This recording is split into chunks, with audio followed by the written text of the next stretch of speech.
See if we can have a peek at it real quick, and I'll be back. Okay, I don't know if you see this damage I did on these comb right here. There's some young larvae in there, and it's real hard for them to make queen cells sometimes on old comb. So I basically damaged that comb a little bit so that they could maybe, it might help them. There's no larvae in these bottom edges. So we'll see, but they're definitely taking care of this brood. So we'll see how it helps.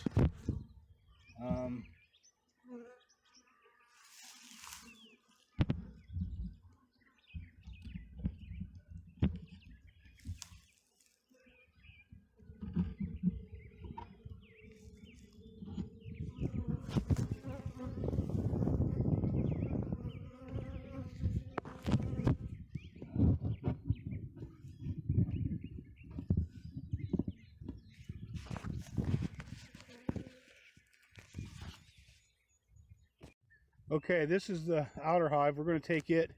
It's in a 6-frame box. I have a lot of 6-frame and 8-frame boxes. We're going to take it from an 8-frame box or 6-frame box and put it into an 8-frame box, and give them plenty of comb so that they can. The flow is on. There's a flow on right now. Everything's blooming. So we're going to make her lay as much as these guys in the space that they have can handle, so that they grow as fast as possible, so that by May I could possibly do graft some queen cells. We'll see, but we're gonna get this all changed out, and I'll show you what it looks like when I'm done. Well, you can see these boxes. Well, these boxes are a lot wider. They got 8 frames. And I'll show you what I'm going to do with this. Don't have anything in it. That's so I can catch varroa mite. I'll be back. Okay, these guys aren't real happy with me, but they're not trying to sting me, but they're definitely in my face. I don't know if you can see them. The fly, they breathe your carbon dioxide. Now, if you take an empty frame and you put it on the early spring, and you put it on the outside. I think I'll put it on this side. Outside of the box. When they start drawing comb for drones, they'll make that frame, because it's empty, drone comb. If they have other comb for her to lay. And you want that, if they make that all drone comb, as soon as it's sealed up, you want to take that frame out and give it to your chickens, or just well, that one there's trying to sting me. They don't like the phone. A varroa mite will go 6 or 7 of them into one drone cell because it's so much bigger. Varroa mite prefer drone cells because you can get, they're bigger. It's a bigger area. They can raise more varroa. But if you do this, make sure you get, when all that drone brood is sealed off, make sure you get it out of there before it hatches. Because when it hatches, it's going to turn loose a mega load of varroa. So you can take them out, freeze it, put it back in the hive, and they'll clean it out.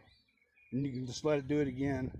That's a lot of work for them, but you can do it that way. I just take that comb off and give it to my chickens, and then put the frame back in, and they'll probably do it twice in 1 year, and that'll do it's a big mite knockdown in the springtime. You don't have to use poisons, but that's one of the things I do. I'm gonna go ahead and get the rest of this put back together so they can calm down. Okay, here's a frame. It's got drone comb over here, brood comb there, and then drone comb. I don't know if you can see how much bigger it is, but I'm not going to put this in the hive for the simple fact, right now they'll fill it up with drone cells, and drone cells is not what we want along with regular brood, because then all that'll hatch. You can save this comb for when they're done laying brood or drones and put it in so they can just stock it with honey. But I'll just take this one out. I'm just going to be picky with what I'm putting in to this hive, because I want one brood, one frame of drone, and the rest I want all brood. Yeah, I got their top. They don't know how to get in and out because I got it all messed up. So right now they're freaking out. I'll be back. Okay, we got her all situated. It's the 1st of April. They're bringing in so much nectar. I hope I got enough comb. I'll put another box on. I'll watch them in the next couple days. But they're bringing in so much nectar that they'll actually fill those empty frames with nectar way before the queen can get into them and lay them. So we'll have to see what happens. It's just weird weather. Right now it's just the 1st of April. Usually our flows are in May, June. So we'll see what happens. I'll see if I can't keep ahead of them and keep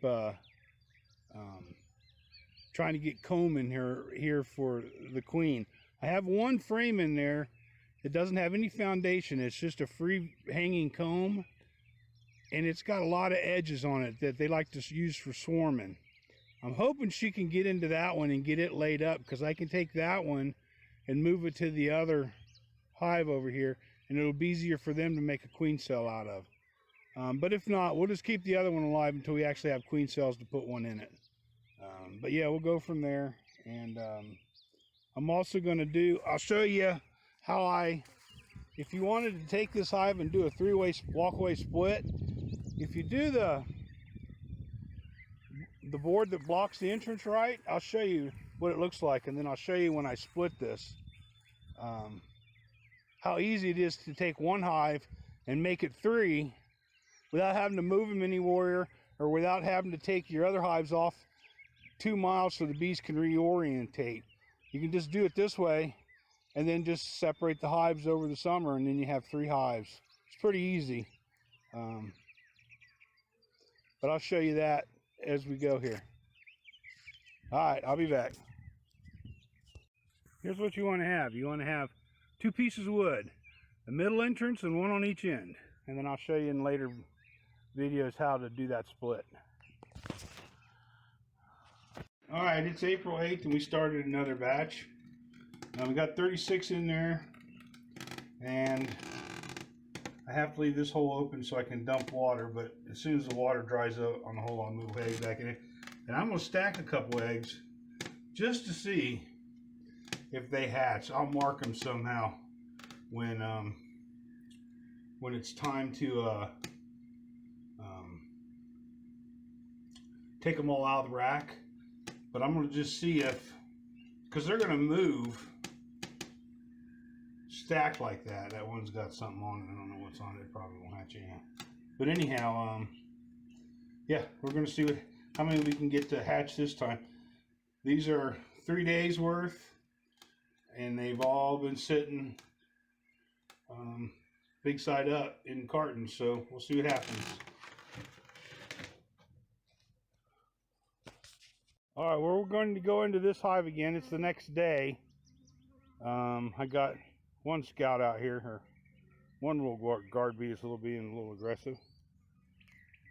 This hive will lose people quick because everybody that I brought here were field workers, and honeybee only lives 6 weeks, so this will go down quickly. So I'll watch and see how it goes. Plus, right now everybody and their brothers, I mean all the sisters are out there gathering because it's 80 degrees out here. It's crazy. But we're going to go in here and look and see if they did anything with that frame yet. I don't know if they did or not, but we're going to go and look real quick. You guys gonna make me put gloves on, aren't you?